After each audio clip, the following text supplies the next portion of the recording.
வாழ்வு இறப்பு மறுபிறப்பு என்கிற சுழற்சி வாழ்விலிருந்து முக்தி நிலை. உங்கள் நற்செயலில் இருந்து மறுபிறப்பு இல்லாமல் போனால் நீங்கள் மோட்சத்தை அடைவீர்கள்.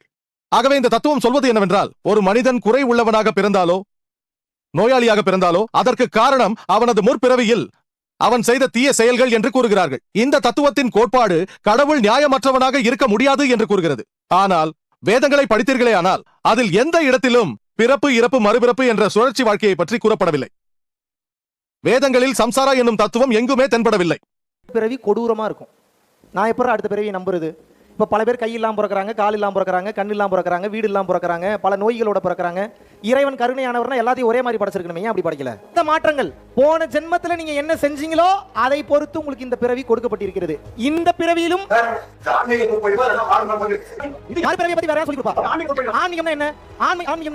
சமயத்தில் சொல்லப்பட்டிருக்கும் மறுமை வாழ்வை குறித்து ஆராய்வோம். பிறகு இஸ்லாத்திற்கு வருவோம். ஒரு சாமானிய இந்து அல்லது அநேக இந்துக்கள் அவர்களால் சம்சாரா என்று அழைக்கப்படும் வாழ்வு மரணம் மறுவாழ்வு மரணம் மறுவாழ்வு என்கிற சுழற்சி வாழ்க்கையை நம்புகிறார்கள். அதை அவர்கள் மறுபிறவி என்றும், அதாவது ஆன்மாவின் இடைநிலை மாற்றம் என்றும் அழைக்கிறார்கள். மேலும் சம்சாரா எனப்படும் இந்த தத்துவம் மக்கள் மத்தியில் அறியப்படுவது என்னவென்றால், சமய அறிஞர்கள் பல பேர் கடவுள் எப்படி நீதி தவறியவனாக இருப்பான், அதாவது சில மனிதர்கள் செல்வந்தர்களாக பிறக்கிறார்கள், சில மனிதர்கள் ஏழைகளாக பிறக்கிறார்கள், சில மனிதர்கள் ஆரோக்கியம் உள்ளவர்களாகவும் சிலர் நோயாளிகளாகவும், இதனால் கடவுள் நீதி தவறியவனாக இருக்க முடியாது. அதற்காகத்தான் இந்த தத்துவத்தை கொண்டு வந்தார்கள். பகவத்கீதையின் வசனத்தை அடிப்படையாக வைத்து அத்தியாயம் 2 வசனம் 22 அது சொல்கிறது, எப்படி ஒரு மனிதன் பழைய ஆடைகளை கழற்றிவிட்டு புது ஆடைகளை உடுத்திக் கொள்கிறானோ அதே போல் ஆன்மாவும் லௌகீக உடலை, அதாவது பழைய உடலில் இருந்து புது உடலுக்கு மாறுகிறது. பிரகதாரண்யக்க உபநிஷதத்தில் இதே போல் ஒரு செய்தி உள்ளது. பகுதி 4 அத்தியாயம் 4 வசனம் 3 அது சொல்கிறது, ஒரு கம்பளி பூச்சியானது ஒரு புல்லின் மீது ஏறிய பிறகு புது புல்லின் மீது தாவுவது போல் ஆன்மாவும் ஒரு உடலை விட்டு இன்னொரு உடலுக்கு தாவுகிறது. அதனால் பகவத்கீதை மற்றும் உபநிஷதங்களின் அடிப்படையில் இந்து சமய அறிஞர்கள் சம்சாரா எனும் இந்த தத்துவத்தை, அதாவது மறுபிறப்பின் சுழற்சியை முன்வைக்கிறார்கள். மேலும் கர்மம் என்னும் கொள்கையில் நம்பிக்கை வைக்கிறார்கள். அதாவது கர்மம் உடல் செய்யும் காரியம் மட்டுமல்ல, ஆன்மாவுக்கும் அதில் பங்கு உண்டு என்கிறார்கள். எதை விதைக்கிறாயோ அதையே அறுவடை செய்வாய் என்ற தத்துவத்தின் அடிப்படையில் இந்த கருத்தை அவர்கள் முன்வைக்கிறார்கள். தர்மத்தின் மீதும் நம்பிக்கை வைக்கிறார்கள். தர்மம் என்றால் செயல்கள், நற்செயல்கள். நீ வாழ்க்கையை எப்படி வாழ்கிறாய், குடும்ப வாழ்க்கை, சமுதாயத்தில் எப்படி வாழ்கிறாய், செயல்கள் நல்லதாக இருந்தால் நல்ல கர்மமாகும். மோட்சத்தின் மீதும் நம்பிக்கை வைத்திருக்கிறார்கள். அதாவது நிர்வாணா, வாழ்வு இறப்பு மறுபிறப்பு என்கிற சுழற்சி வாழ்விலிருந்து முக்தி நிலை. உங்கள் நற்செயலில் இருந்து மறுபிறப்பு இல்லாமல் போனால் நீங்கள் மோட்சத்தை அடைவீர்கள்.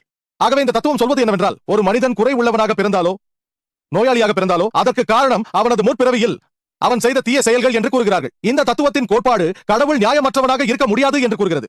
ஆனால் வேதங்களை படித்தீர்களே ஆனால் அதில் எந்த இடத்திலும் பிறப்பு இறப்பு மறுபிறப்பு என்ற சுழற்சி வாழ்க்கையை பற்றி கூறப்படவில்லை. வேதங்களில் சம்சாரா என்னும் தத்துவம் எங்குமே தென்படவில்லை. ஆனால் புனர்ஜென்மத்தை பற்றி கூறப்பட்டுள்ளது. புனர் என்றால் சமஸ்கிருதத்தில் அடுத்தது என்று பொருள். ஜென்மம் என்றால் பிறப்பு. புனர்ஜென்மம் என்றால் அடுத்த பிறப்பு அல்லது அடுத்த வாழ்வு என்று பொருள். புனர்ஜென்மத்திற்கு சரியான மொழிபெயர்ப்பு அடுத்த வாழ்க்கையாகும். அதற்கு வாழ்வு மரணம் என்பது பொருள் அல்ல. வாழ்வு மரணத்தின் சுழற்சியும் அல்ல. புனர்ஜென்மத்தை சமஸ்கிருதத்தில் இருந்து ஆங்கிலத்திற்கு மொழிபெயர்த்தால் அடுத்த வாழ்க்கை என்று பொருளாகும். மறு வாழ்க்கையை ஏற்றுக்கொள்வதில் வேதங்களுக்கு பிரச்சனையே இல்லை. மேலும் வேதங்களை படித்தீர்களே ஆனால் ரிக்வேதம் புத்தகம் 10 வேதவரி 16 மந்திரங்கள் 4 மற்றும் 5 மறுவாழ்வை குறித்து கூறப்பட்டிருக்கிறது. அது மறுவாழ்வை பற்றி கூறுகிறது. ஆனால் வாழ்க்கை மரணம் என்ற சுழற்சியை பற்றி கூறவில்லை. வேதங்கள் சொர்க்கத்தை பற்றியும் கூறுகிறது, வர்ணித்தும் உள்ளது. அங்கு பாலாரும் தேனாரும் ஓடுகிறது, பல வகையான கனிகளும் உள்ளது என்றும் அமைதி இருக்கும் என்றும் நிறைய இடங்களில் கூறப்பட்டிருக்கிறது. அதர்வன வேதம் புத்தகம் 2, அதர்வன வேதம் புத்தகம் 4, புத்தகம் 6, ரிக்வேதம் புத்தகம் 10 நிறைய இடங்களில். மேலும் ரிக்வேதம் நரகத்தை பற்றியும் கூறுகிறது, வர்ணித்தும் உள்ளது.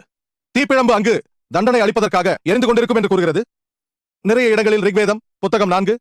ஆகவே சொர்க்கம் நரகம் என்ற கோட்பாடு இருக்குமே ஆனால் ஒரு மனிதன் இறந்த பிறகு அவனுக்கு பரிசோ தண்டனையோ இருக்கும் பொழுது அவன் எதற்காக இந்த உலகத்திற்கு மறுபடியும் வர வேண்டும்? ஆகவே வேதங்களை பொறுத்தவரையில் அவைகள் ஒரே ஒரு மறுவாழ்வை நம்புகின்றன. அதன் பிறகு நீங்கள் செய்த காரியங்களை பொறுத்து ஒன்று நீங்கள் சொர்க்கத்திற்கு செல்வீர்கள் அல்லது நரகத்திற்கு செல்வீர்கள். அநேக இந்துக்கள் நம்புவது போல பிறப்பு இறப்பு மறுபிறப்பை வேதங்கள் ஏற்றுக்கொள்ளவில்லை. எல்லாம் வல்ல இறைவன் ஏன் சிலரை ஆரோக்கியம் உள்ளவர்களாகவும் சிலரை குறை உள்ளவர்களாகவும் படைக்கிறான் என்பதை பற்றியும் இஸ்லாத்தில் மறுவாழ்வு பற்றியும் நாம் விவாதிப்போம். இஸ்லாத்தில் திருக்குரானில் அல்லாஹ் சொல்கிறான், சூரா பக்ரா அத்தியாயம் 2 வசனம் 28 உங்களுக்கு அல்லாஹ் வாழ்க்கை அளிக்கிறான் என்று நம்பிக்கை இல்லையா? வாழ்வு இல்லாத போது அவன் உங்களை மரிக்கச் செய்கிறான், மீண்டும் அவர்களுக்கு வாழ்வை அளிக்கிறான், அவனிடமே அவர்கள் திரும்புகிறார்கள். அல்லாஹ் சூரா முல்கில் சொல்கிறான் அத்தியாயம் 67 வசனம் 2 இறைவன் வாழ்வு இறப்பு இரண்டையும் படைத்தான் மனிதனின் செயலை பரிசோதிப்பதற்காக. சூரா ஆல் இம்ரானில் அல்லாஹ் சொல்கிறான் அத்தியாயம் 3 வசனம் 185 ஒவ்வொரு ஆத்மாவும் மரணத்தை சுவைத்தே தீரும், ஆனால் அதன் முடிவானது இறுதி தீர்ப்பென்று தீர்மானிக்கப்படும். யார் நரகத்தை விட்டு அகன்று சொர்க்கத்தில் நுழைகிறார்களோ அவர்கள் இந்த வாழ்வின் லட்சியத்தை அடைந்து விட்டார்கள். ஏனெனில் இந்த உலக வாழ்க்கை அற்பமே அன்று வேறொன்றும் இல்லை. ஆகவே இஸ்லாத்தில் மனித வாழ்க்கை என்பது இவ்வுலகில் ஒரே ஒரு முறைதான் வர முடியும். இந்த வாழ்வு மறு வாழ்க்கைக்கு ஒரு சோதனையாகும்.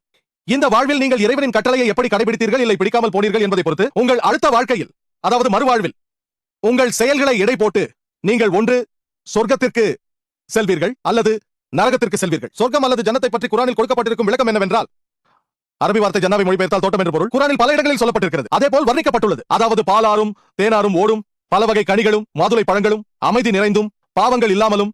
குர்ஆன் நரகத்தை பற்றியும் கூறுகிறது, அதாவது ஜஹன்னம். வேதங்களைப் போலவே குர்ஆனிலும் நரகம் வர்ணிக்கப்பட்டுள்ளது. கற்களால் நிரம்பிய இடம் என்கிறது சூரா பக்ரா அத்தியாயம் 2 வசனம் 23-24. மேலும் அநேக இடங்களில் நரகத்தில் எரியும் நெருப்பை பற்றி சொல்கிறது. ஆகவே குர்ஆனில் நரகம் சொர்க்கம் பற்றிய கருத்து வேதங்களின் கருத்துக்களோடு ஒத்துப்போகிறது. நீங்கள் வேதங்களை படிப்பீர்களேயானால், இவ்வுலகத்தில் நீங்கள் ஒருமுறைதான் பிறப்பீர்கள் என்ற இஸ்லாத்தின் கருத்தோடும், நீங்கள் செய்த கர்மத்தை பொறுத்து உங்கள் மறுவாழ்வில் நீங்கள் சொர்க்கத்திற்கோ நரகத்திற்கோ அனுப்பப்படுவீர்கள் என்ற இஸ்லாத்தின் கருத்தோடும் ஒத்துப்போகிறது.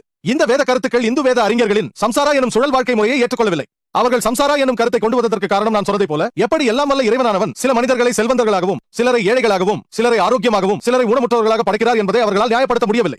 இதற்கு திருக்குர்ஆனில் அறிவுபூர்வமான பதில் உள்ளது. அல்லாஹ் திருக்குர்ஆனில் சொல்கிறான், சூரா அன்கபூத்தில் அத்தியாயம் 29 வசனம் 2, நான் நம்பிக்கை கொள்கிறேன் என்று சொல்லிவிட்டால் மட்டும் அல்லாஹ் உங்களை அனுப்பிவிடுவானா? அவன் உங்களை பரிசோதிக்க மாட்டானா? நான் இறைவன் மீது நம்பிக்கை வைக்கிறேன் என்று சொன்னால் அல்லாஹ் உங்களை சோதிக்க மாட்டானா?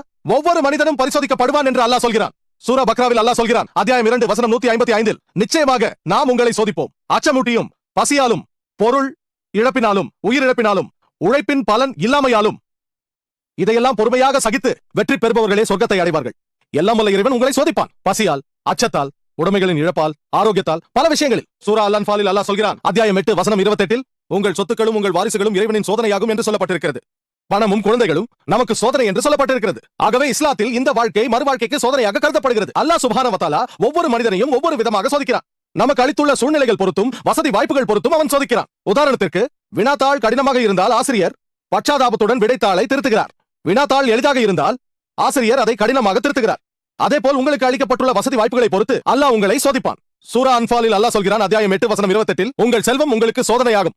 சிலர் ஏன் பணக்காரர்களாகவும் சிலர் ஏன் ஏழைகளாகவும் பிறக்கிறார்கள் என்ற கேள்விக்கு அல்லாஹ் சொல்கிறான், செல்வம் உங்களுக்கு சோதனை என்று. இஸ்லாத்தின் 3வது கடமை ஜகாத் ஆகும்.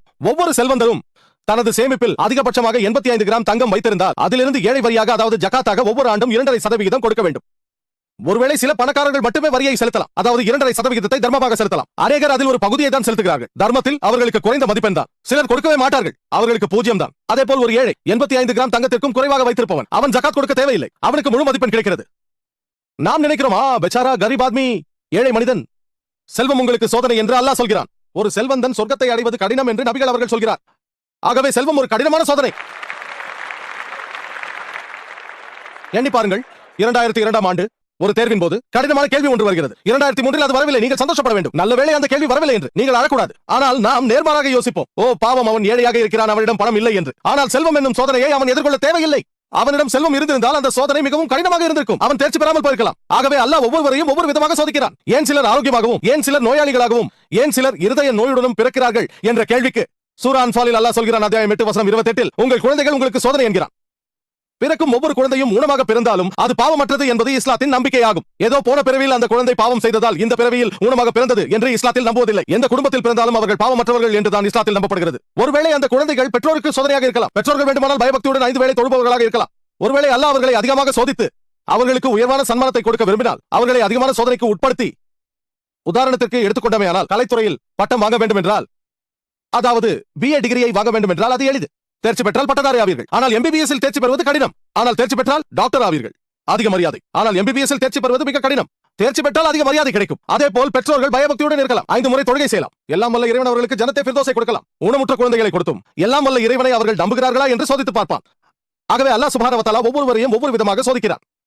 ஆரோக்கியத்தால், நோயால், செல்வத்தால், ஏழ்மையால், பல விதங்களில் பலரை அவன் சோதிக்கிறான். மேலும் அல்லாஹ் சுப்ஹானஹு வ தஆலா தான் ஒவ்வொருவரையும் ஒவ்வொரு விதமாக சோதிக்கிறான். அதனால் தான் மனிதர்களுக்குள் வித்தியாசம் இருக்கின்றனவே தவிர எல்லாம் வல்ல இறைவன் நியாயமற்றவன் என்பதனால் அல்ல. அது மட்டுமல்லாமல் உங்களுக்கு கொடுக்கப்பட்டிருக்கும் வசதி வாய்ப்புகளை பொறுத்து உங்களுக்கு தண்டனையோ பரிசையோ அளிப்பான்.